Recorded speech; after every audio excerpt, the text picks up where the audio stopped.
Google Gemini has pretty much come from nowhere to roughly 20% market share of the AI traffic.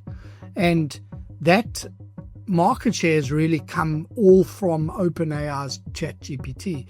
Going forward, what I would think is I would like to monitor that, and I wouldn't be surprised if Gemini continues to take market share away from ChatGPT. A number of growth stocks are extremely oversold and due for a big rebound in our opinion. So in terms of the stock market outlook for 2026, what does it all mean? Well, rate cuts and end of QT are a big tailwind for stocks. Over the past few weeks, we've seen a big pullback in AI stocks, as I mentioned, and other growth stocks, but we see this as a normal rotation or a significant pullback, not the end of the bull market or the start of a bear market. The technology now largely works. We saw Tesla have a customer drive coast to coast in the US without any interventions. The technology still isn't perfect, and we're still likely far away from level 5. Markets, business, technology, investing, insights. AlphaTarget Pulse. AlphaTarget Pulse is a production of AlphaTarget Limited, a company registered in Jersey Channel Islands. The opinions expressed in this podcast and the information provided are for informational and educational purposes only, and are not to be construed as investment advice. You should consult with your own registered investment advisor or other qualified financial professional before making any investment decisions. Well, Happy New Year. Welcome back to AlphaTarget Pulse, your podcast for insights on markets, business, technology, and investing. In today's pod, we will cover the stock market outlook for this year, as well as some of the key topics we are monitoring closely over the following months.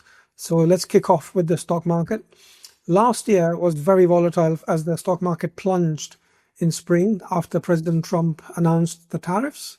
And then we had the big recovery. However, towards the end of the year, growth stocks, which had run up a lot, had a significant pullback in November and December, as there was some sector rotation, which took place after the end of QT and also some rate cuts by the Fed. Investors took some cash off the table. They basically booked some gains in the overextended names in AI and other growth stocks, which had a very big run-up. And capital was invested in the cyclicals, in the smaller companies, which are basically in the Russell 2000, the domestically oriented companies, which seemed to be beneficiaries of a looser monetary policy. So that's what we saw. The rotation was very sudden.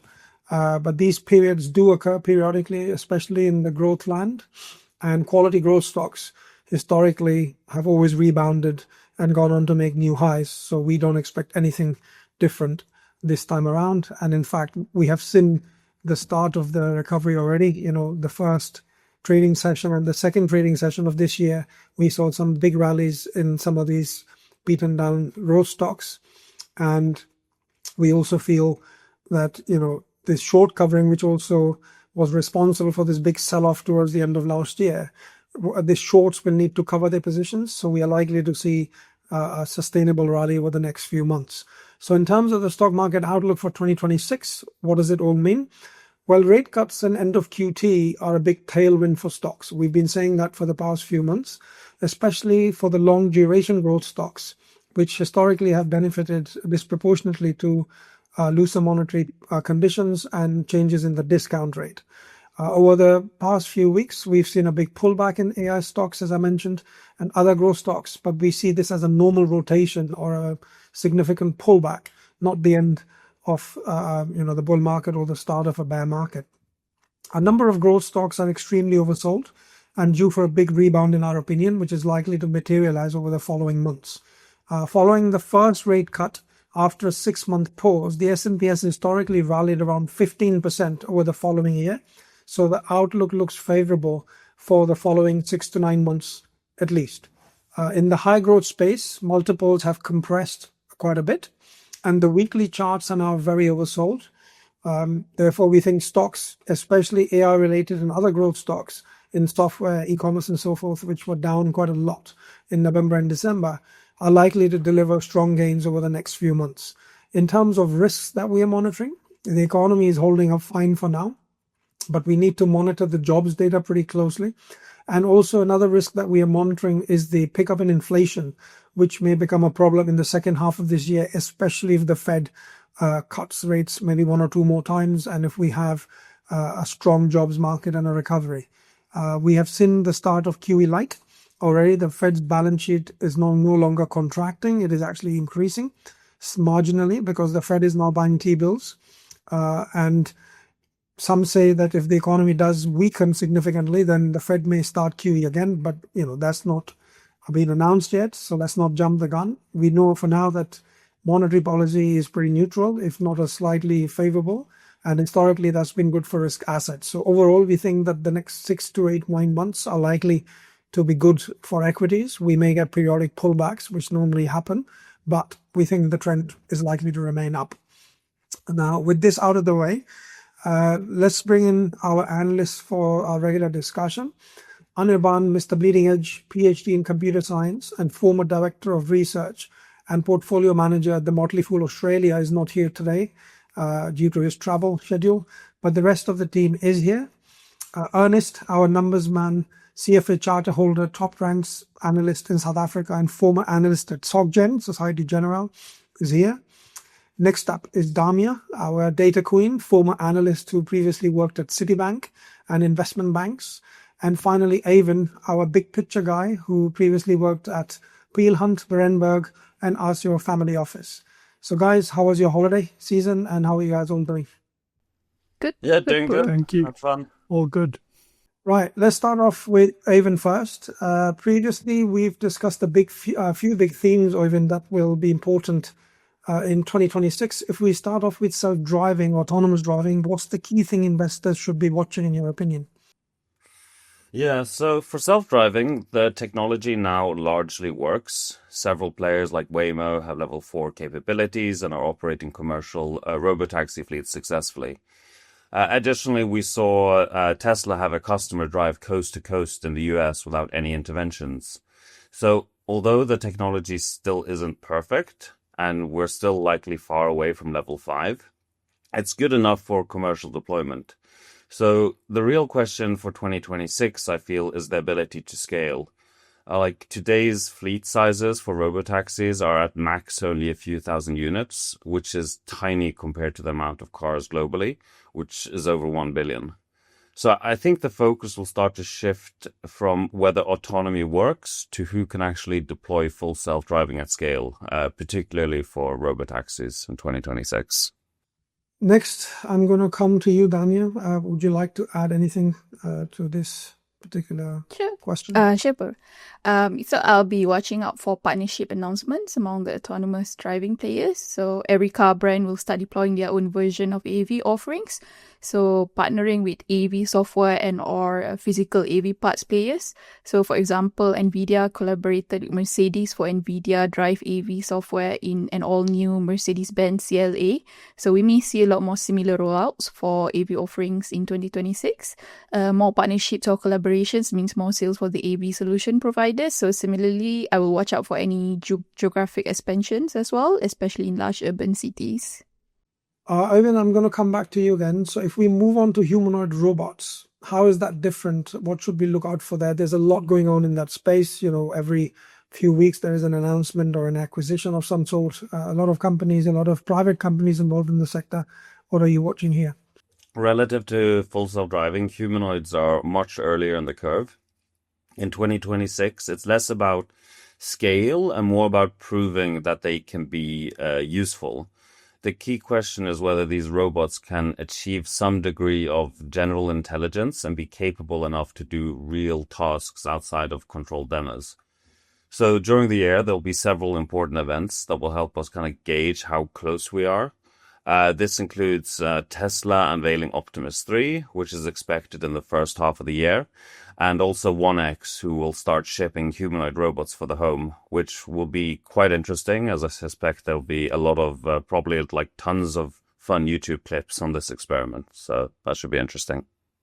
And we also saw there was an announcement a couple of days ago where Mobileye actually acquired a humanoid robots company, which is quite interesting. It seems to be that a lot more companies are getting involved in this space, unsurprisingly, because, this market is going to be huge, as we've discussed previously. At the very least, one would expect that these humanoid robot fleets will actually replace a lot of the human workers in some of these dangerous, repetitive jobs, and eventually more and more factories and maybe farm and so forth. So it's an interesting sector to watch. It's a very, very big market and very early innings. So I will come back to you again, Oyvind. In terms of the enterprise AI, what's the big question here for 2026? What is the thing that investors should keep in mind when looking at this space? Yes, I think there's several interesting questions, but one will be around the AI platform wars. So many players in the space like Salesforce and ServiceNow want to be the system that orchestrates workflows across the organization. This way they can charge for the work that the agents do in the background, which is essentially replacing human labor. So whoever becomes this control layer will also become extremely sticky as they become highly critical to the organizations, allowing them to have extremely strong pricing power. So the challenge here, however, is that enterprises are often incredibly fragmented in the sense that they have hundreds of applications and lots of complex processes. So orchestrating workflows end-to-end across different systems is really quite difficult. So the year ahead should be really interesting, both in terms of how far end-to-end workflows can actually be automated and whether a clear winner starts to emerge in the AI platform wars. Irnest, I'm going to come to you next. When it comes to AI and leading frontier models, there have been some shifts last year. What are you looking for the coming year? Thanks, Puru. Last year has been the big shift. Really has just been that Google Gemini has pretty much come from nowhere to roughly 20% market share of the AI traffic, and that market share has really come all from OpenAI's ChatGPT.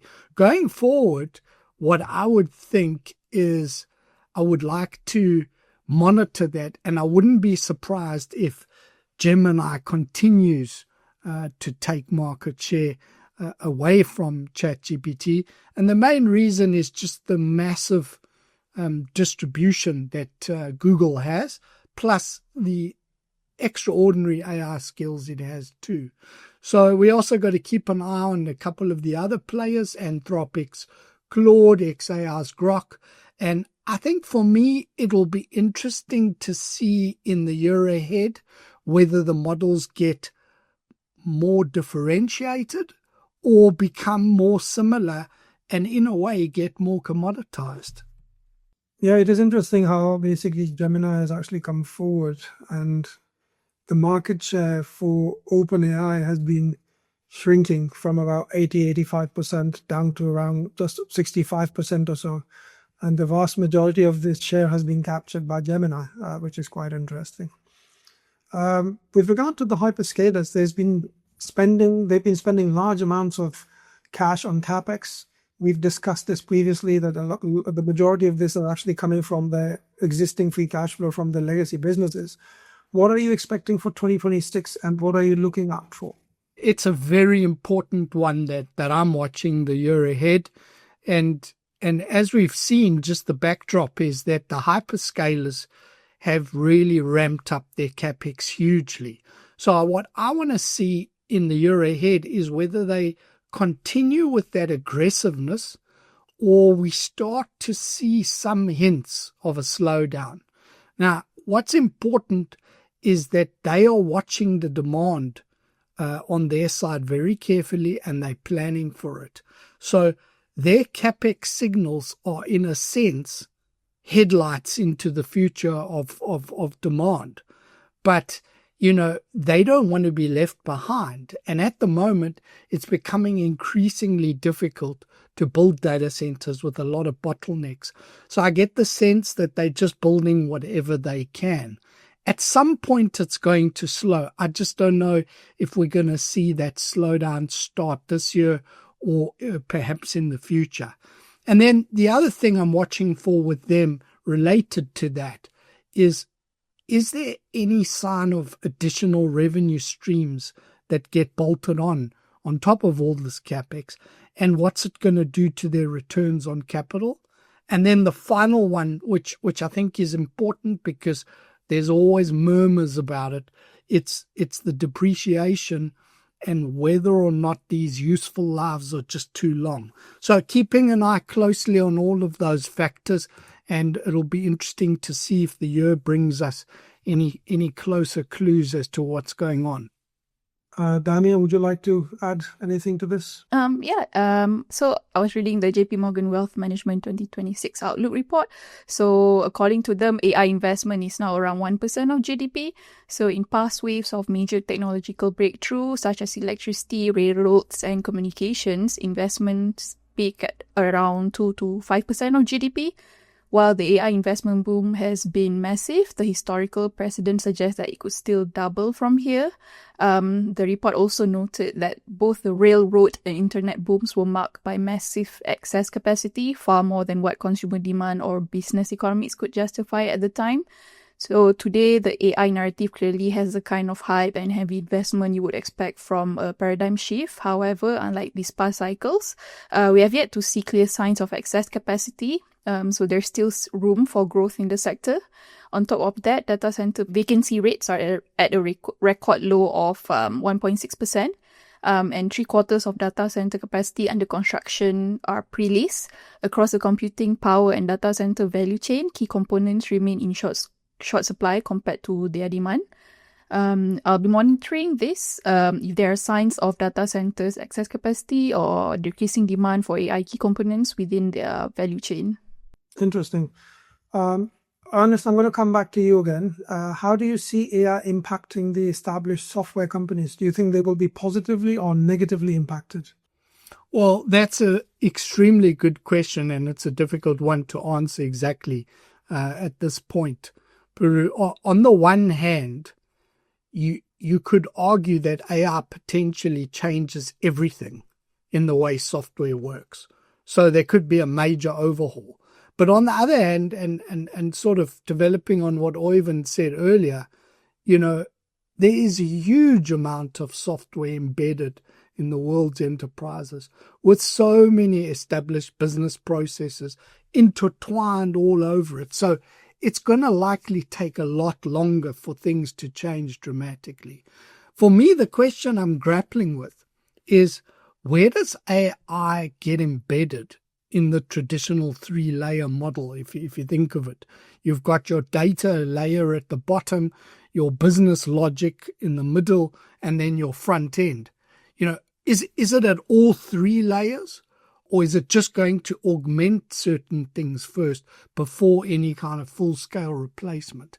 I think the existing software companies are in a good position to start that augmentation, and we're starting to see that already happen. And then the other challenge with all this AI is its open-ended nature.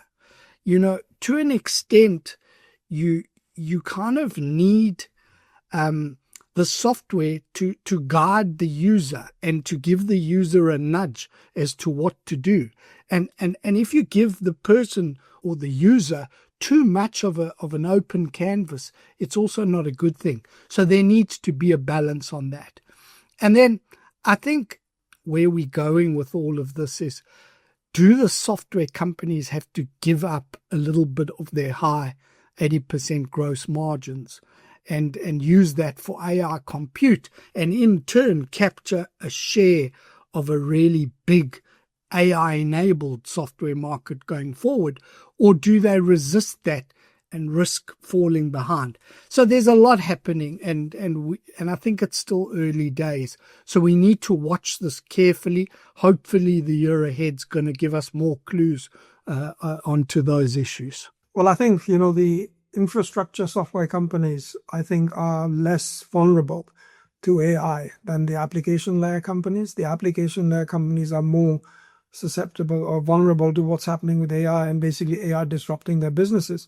However, if you look at the infrastructure software companies at the infrastructure layer, Then you have these companies potentially deploying AI agents on top of their tech stacks to actually, add significant value for their customers and also generate significant revenue for themselves. And there's an interesting point that you raise about the gross margin. I agree. A lot of the software companies currently have very high gross margins of 80%, 85%, even 90% in some cases. And one thing is clear, that if you look at the other AI companies, their gross margins are 30, 35%. So, the dilemma is whether you actually keep your 80% gross margins to keep your investors happy, but then lose out on this massive AI market. I think the sensible thing to do here is to actually bring down your gross margin, incorporate AI into your offering, and then take the hit initially on the gross margins with the realization that over the long run, your revenues basically and free cash flows eventually will more than compensate for this hit in the immediate gross margin. That's my take anyway. We'll see how it plays out. I'll come back again to anybody who wants to chime in. We are seeing a big hype at the moment on computer memory and data storage stocks. Just in the past 3 or 4 months, Micron's share price tripled while SanDisk has rallied over 6-fold. What is happening here, Damia? I'll come to you first. Those are amazing performances. It's a classic case of demand outstripping supply. There is a strong demand for high bandwidth memory or HBM and high bandwidth flash or HBF to support the build out of data center capacity for AI workloads. HBM and HBFs are high performance memory technologies for AI GPUs and high performance computing. So SanDisk management noted they are finding that the demand side is very clearly valuing supply over price, so the company has the ability to negotiate for higher prices for its products. This is all happening because models are getting larger, so the amount of data is growing. Management shared that SanDisk has the technology that supports a lot of data in a small footprint. While according to Micron's management team, there is a severe supply shortage, not just for Micron, but the industry as a whole. Micron is only able to meet around 50 to 75% of key customer demand, and the company has already sold out all of its 2026 HBM supply, and management sees this trend to continue for the foreseeable future. Irnest, anything you'd like to add in here? Yeah, indeed. I mean, this is really amazing. Micron is certainly flying. Their cloud segment, which reports the memory that they're selling for these types of applications, has had enormous growth. The revenue tripled last financial year to 13.5 billion, and in the last quarter it's doubled again. So we're seeing monstrous growth here from the memory players. Next, I'll come to you, Damia. Do you think the prices for memory and data storage players are sustainable at the current levels, or do you think these prices are likely to fall off pretty sharply? Considering the sharp increase in price in such a short duration for these stocks, we may see some correction or profit taking in the near term. Valuation-wise, they are quite reasonable. Micron is trading at 9 times of its next 12 months prices to normalized earnings ratio, and SanDisk is trading at 20 times. Not bad, but I do believe that the strong future growth is priced at the moment. While demand for high-performance memory for AI is extremely strong, ramping up production capacity takes time.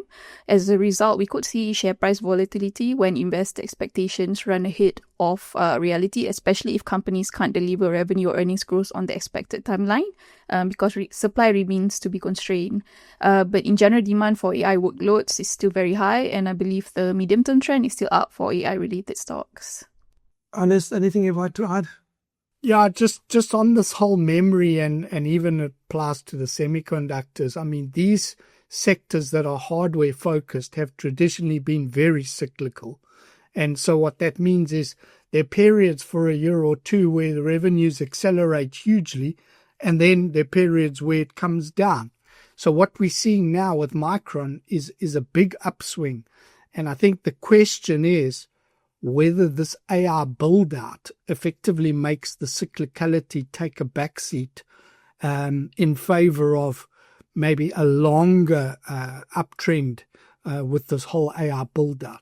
So we need to see how the numbers pan out and how things go. It's very exciting.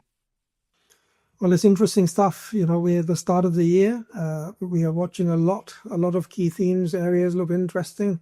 The growth stocks are severely washed out here. We think that there's going to be a big rally. So we are positioned for that. We've had a good start to the year. Well, this brings us to the end of today's show, and we hope you enjoyed the discussion. Before we leave, we just want to mention that AlphaTarget publishes deep research on disruptive, rapidly growing companies in the public markets. If you'd like to learn more about our research subscription, please visit alphatarget.com. Thank you, and see you again in a couple of weeks. Thank you for tuning in to AlphaTarget Pulse. We publish deep research on disruptive, rapidly growing companies we invest in. Our subscribers gain exclusive access to our entire portfolio, including exact portfolio allocations, in-depth research, coverage of companies' news flow, and our earnings breakdowns, trading alerts of our portfolio moves, and our proprietary hedging indicators. You can find subscription information at alphatarget.com. We'd love to have you join us there.